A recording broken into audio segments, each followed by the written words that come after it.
because it is said that most postmoderns would love, to dance, so they don't care about the basic. If we could take some programs, for the talents, maybe, that's a good question. Definitely. So maybe it's a question that most of the teams usually have. Welcome to Energ-Aid. I am your host, Adela Jagoto, and welcome to the second part of our independent yet dependent talk. Today in the studio, I have Tiwonge and her mother, Carol, and they will help us understand what it really means to be independent yet dependent. They'll talk about their relationship, and they'll also talk about how we as teens and our parents can improve our relationship. But before we begin, I went to Area 47 SDA Church and I found some parents who are willing to talk about their relationship with their teens, and this is what they had to say. My name is Bridget Kabambe. I'm working with Malawi Savings Bank, Lilongwe. Now, Mrs. Kabambe, how many children do you have? I have 3 children. I have 1 girl and 2 boys. And what are their ages?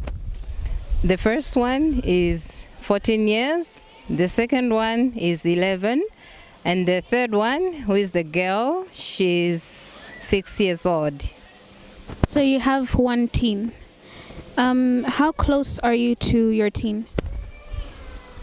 Well, I can say I'm close to them, although they are different ages. But I think I can say I'm closer to them, but mostly to the girl, because sometimes there are times when I don't understand my boys, but the girl, I'm sure I'm closer to her more than the boys. Do you spend time with your teens, or do they spend time with you when you ask them to? I do spend time with them, although the other one is at school, he's at boarding currently.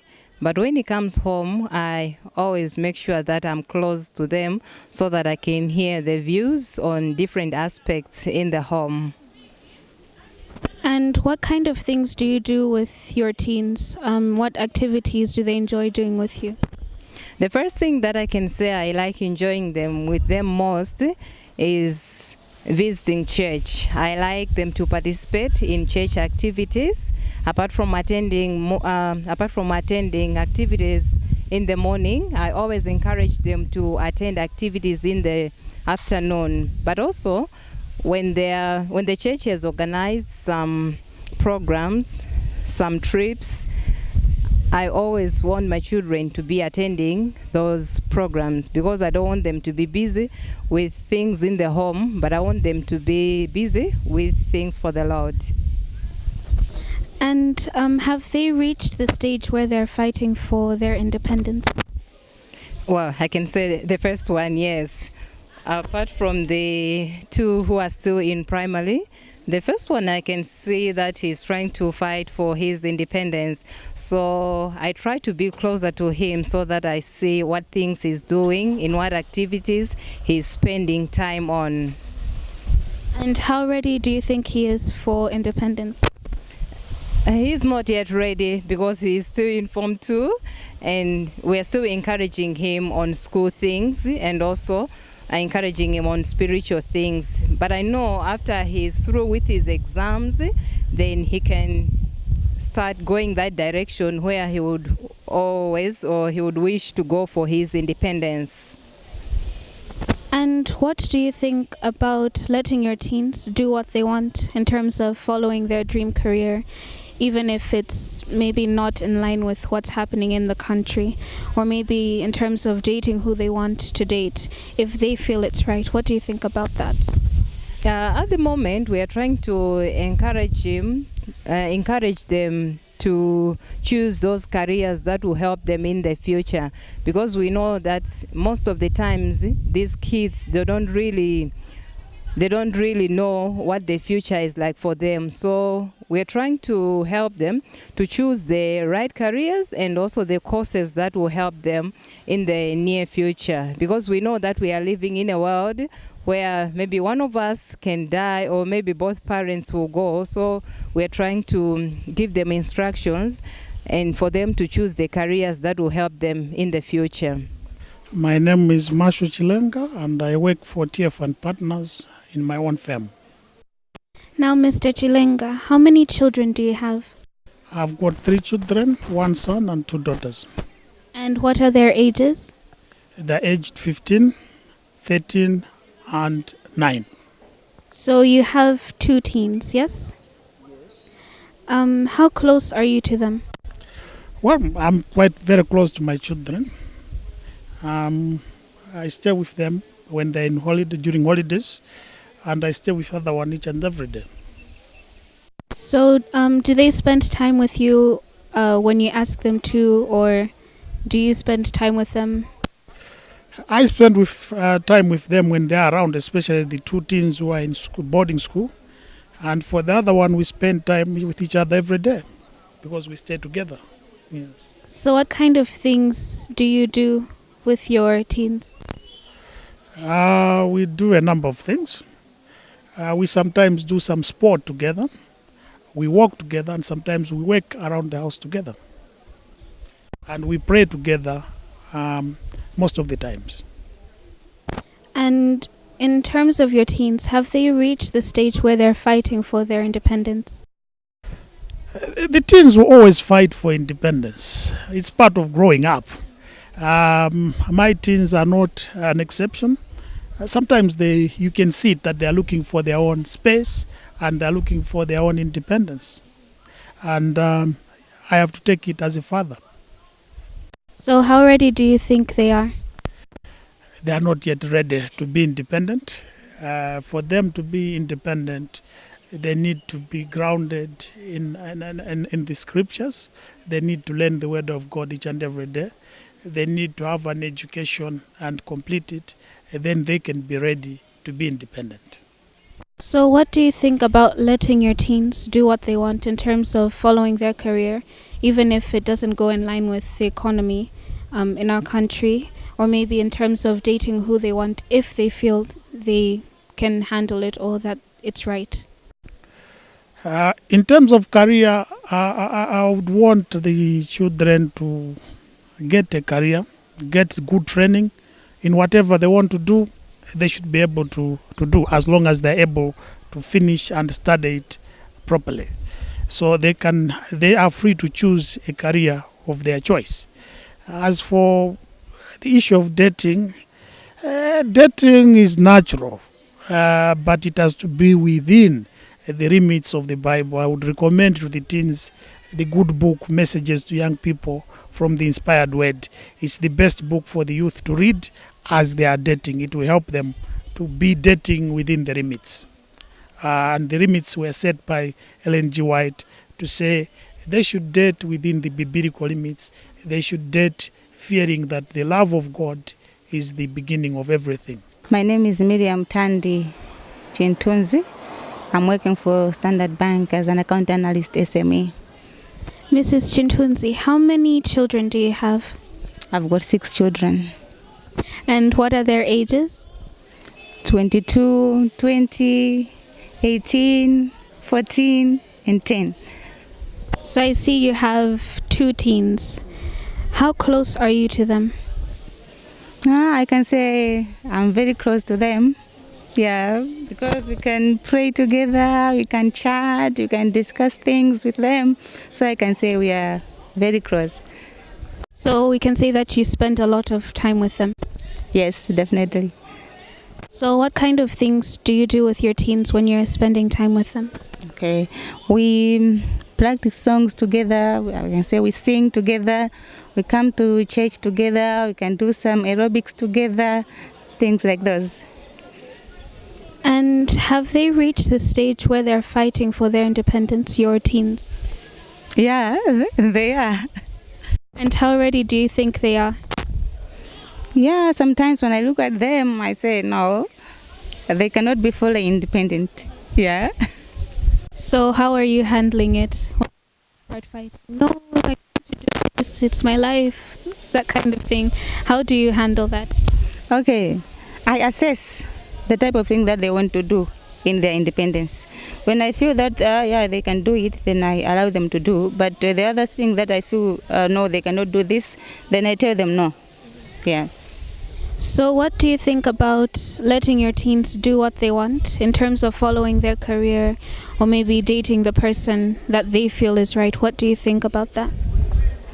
Okay, that is allowed.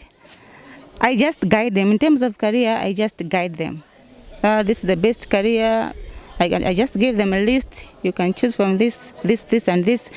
But for them to decide actually that I want to do this, I leave that choice to them. Because I feel when they choose what they want, and they'll be proud to work in that particular field because they've chosen it. I don't want to choose for them because I feel that is not very good. Yeah. That's what parents at Area 47 SDA Church had to say about their teens. Like I mentioned before, I'm in the studio today with Tiwonge and her mother Carol, and they will help us talk about this topic. Welcome. Thank you. Thank you for being here today. Now, Tiwonge, how old are you? I'm 19. You're 19. Yes. And have you always been close to your mom? Not exactly. Most of the times that my childhood was mostly in touch with my dad. With your dad? Yeah, but as I got to as I began to grow into the adolescent I am today, I started linking much with my mom. And why was that? I guess it's what every girl does. As she's growing, she needs a mother by her side. I guess so. And Carol, at the time when she was younger and closer to her dad, how did you feel? It was normal. It was normal? Because most girls are so close to their dad. So you didn't, try to maybe involve yourself or kind of invade? Because as a firstborn, I was so happy to see her being so close to her dad. They would play together. He would carry her to the market, everywhere. So you have a sister? Yes, I have a sister. And how old is she? She's 14. Tiwonge, what are you doing now in terms of school? Okay, I'm going into my 3rd year at Chancellor College, and I'm doing education in languages. And I'm hoping that I'm going to major in English. Yeah. And I want you to be very, very honest with me right now. Education, is that what you wanted to do initially? Not initially. When I was young, I always wanted to be a doctor, but I always had this thing about teaching. So it always came in the background, not necessarily that I would talk it out to my parents or talk it out with friends, because by then there was this other stereotype that education is a backward experience in everybody's life. So I ventured into the doctorate thing. But then as I was growing and when I went to secondary school, I realized that I was much stronger in humanities than I was in sciences. So I discovered that instead of doing what everybody wants to do, I'd rather do something which I love to do. So when we got the chance to write entrance exams, I wrote the first choice to be social sciences because of how I passed my MSc exams. But then my second choice was education because I just wanted to try it out, what would happen. Then when I got selected, I was selected as an education student. So I guess that's who I'm meant to be. And I just accepted it. That's lovely. So you weren't pressured into doing education? Your parents didn't go, no, you have to do this? Of course, my dad wanted me to venture into accounting, but I wasn't good at math and all that. So I started school at MCA at one time, but when I got selected at UNIMA, I went to UNIMA. So I left that side. Much as it's a nice job and a good career, but to me, it doesn't suit with what I'm good at. Yeah. And how did your dad take that when you left? Well, at first, he wasn't at all pleased with it. But then, as time has gone by, he's trying to catch up with the changes and he's accepting it. Yeah. So he's still in that phase of accepting it? Yes, I would say so. Carol, you look like you have something to say. It was really hard for her. That's when One scenario which taught me to let somebody go what she wants to do in life. Because I would see her struggle. She wasn't even happy when the dad actually said, you have to be an accountant as I am. You cannot be a teacher. So you're going to die in the remote area. But she confided into me, Mom, I don't want to do what Dad wants me to do. So as a we had different ideas, but what I had to do was to accept that that's what is her choice. I played a part of praying about it. And what happened was when the results came out, she only, I think, passed 2. And it was only English and communication. The maths she failed. So it gave me an insight that she was not an accountant. Because she didn't have the way of doing it. So that has also taught me to say, you have to let somebody do what she wants. What you can do as a parent is to give good guidance. And somebody chooses what she wants to do, as long as it's a good choice in life. But how easy is it as a parent to get to the point where you say, you know, my child wants to do A, B, C, D, and I have to let them? It's a difficult scenario which you are in as a parent, because I have seen Tiwonge growing. You see your child growing and you have always said, do this, can you bath, can I buy this soap for you? But now it comes a point where she says, no, I cannot do this. It has happened with her, with me. So as a child is growing, I've learned that we are all equal before God. So God gives us freedom to choose. So as a parent, God guides us through His commandments and whatever.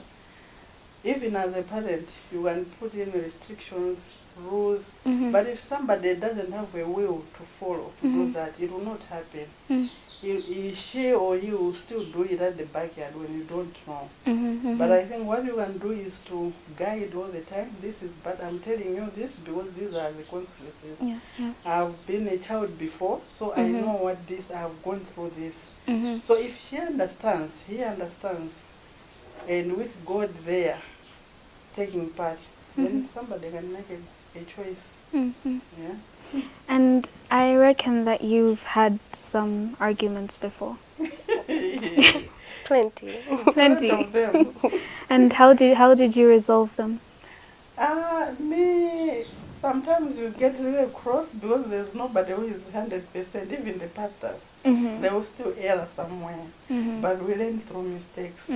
As a parent, I think what I've done is, if I'm angry or I'm not happy, I'll sit down and rethink about it. And maybe if I was in wrong, maybe I'll not say it, I'm sorry. But it will be through my actions. And life has to still go on. So you have to make peace, and as a parent, you have to be on the forefront to make peace. And to make sure the child understands my mother has accepted me, and we have to go on with life. One other thing which I have made it clear to Tiwonge and the girl and the boy which I have is that they have to tell me whatever they need.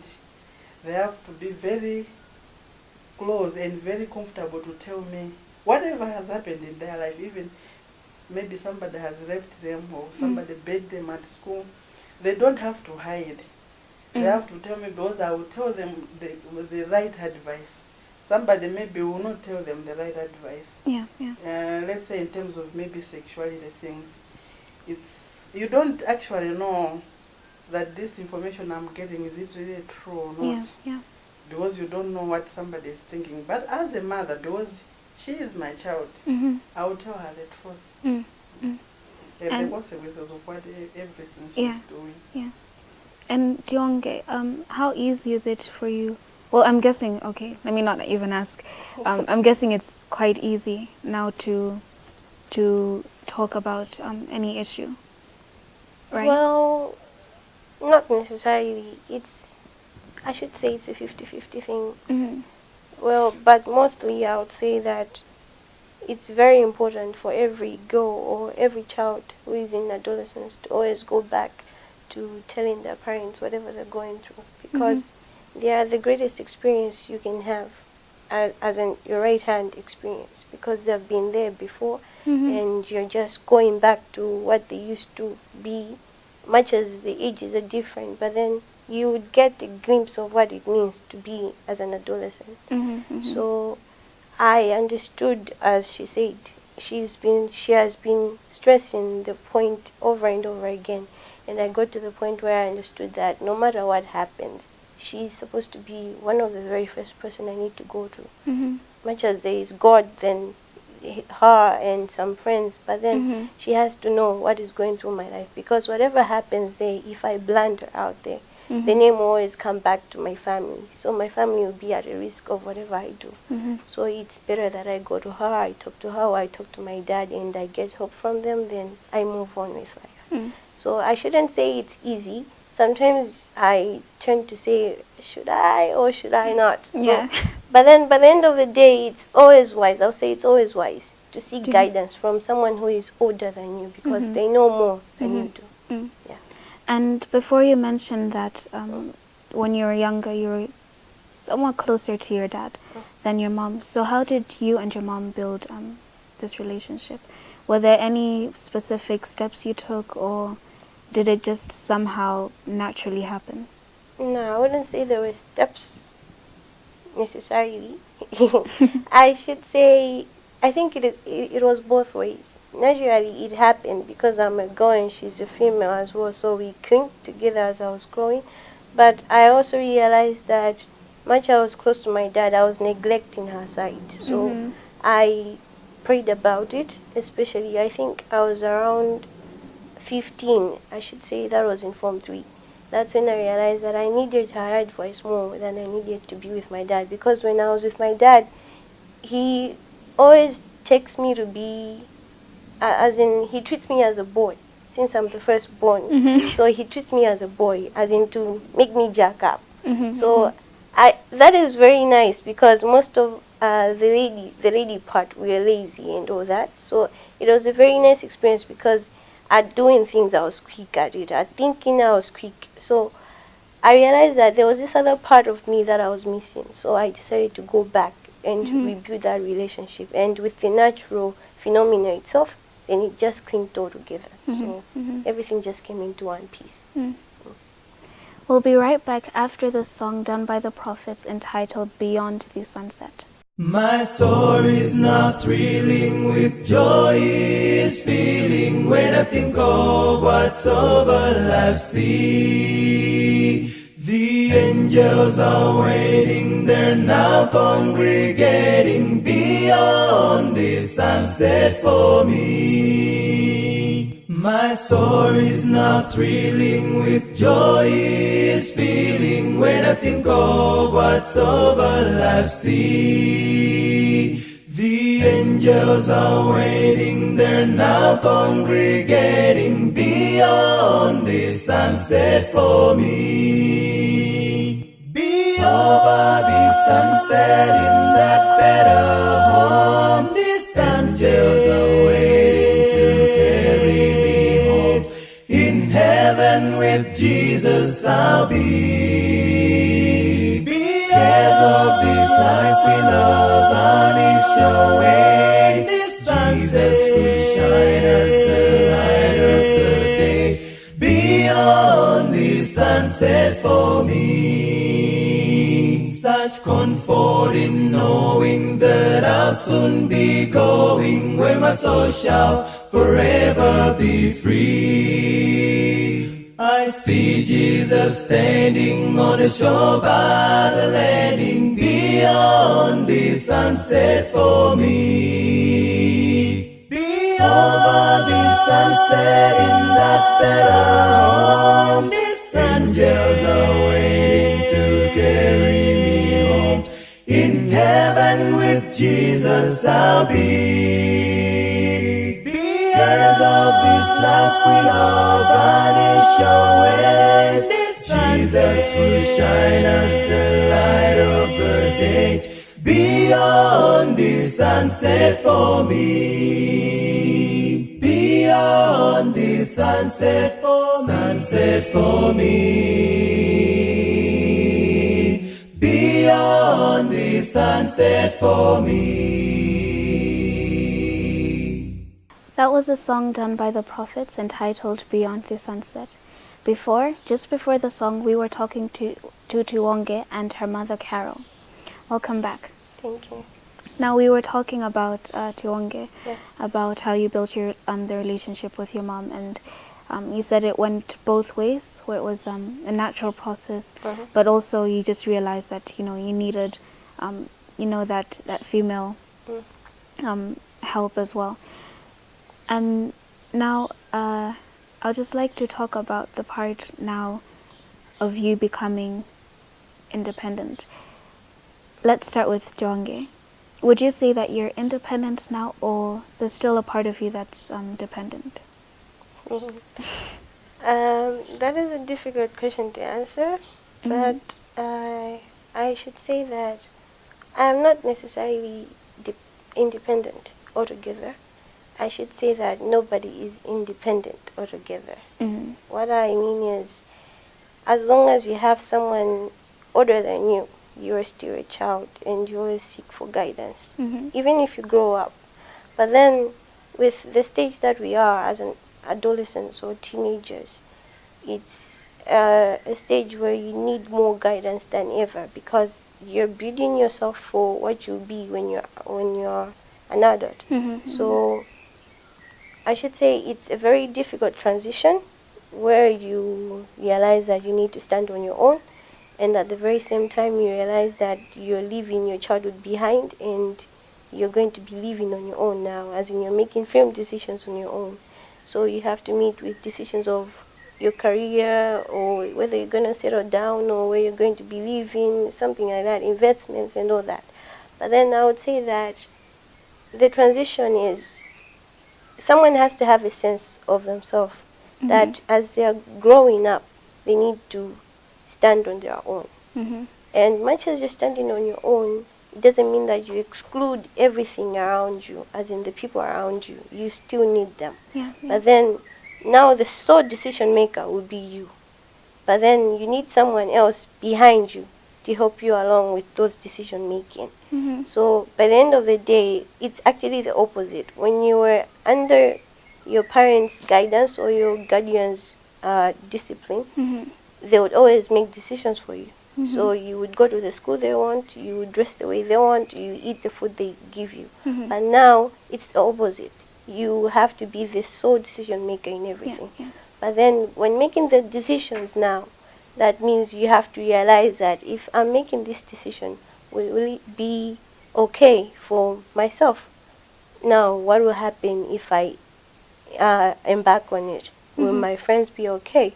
Will my parents be okay? Will my relatives be okay? So now you're starting to think about other people outside you than your own self. What do you think is the appropriate age for teens to finally say, now I'm ready to become independent? I've not thought about that, but I think it would depend. Somebody would be in the teens, but maybe she hasn't yet done with her high school, so it also goes with the mentor, how fast it is. So I think it will depend. Okay. That's my thinking. What do you think? As she said, it depends, because we differ how we grow. Someone may be 18 but have the mentality of a 12-year-old, whereas someone may be 15 but have a mentality of a 22-year-old. So it differs, but then it's up to the parent to realize how the child is growing. If the child behaves as an older person, then it's really advisable that the parent does give them some space and give them the respect they deserve, but still on advising. But if the child is a slow back, I should say, if he or she thinks as a 12-year-old when he or she is 16, then there is much greater need for that child to be taught and to be built up. So I should say it's a duty to the parents or to the guardians to look into how the children are growing and to see how they're behaving.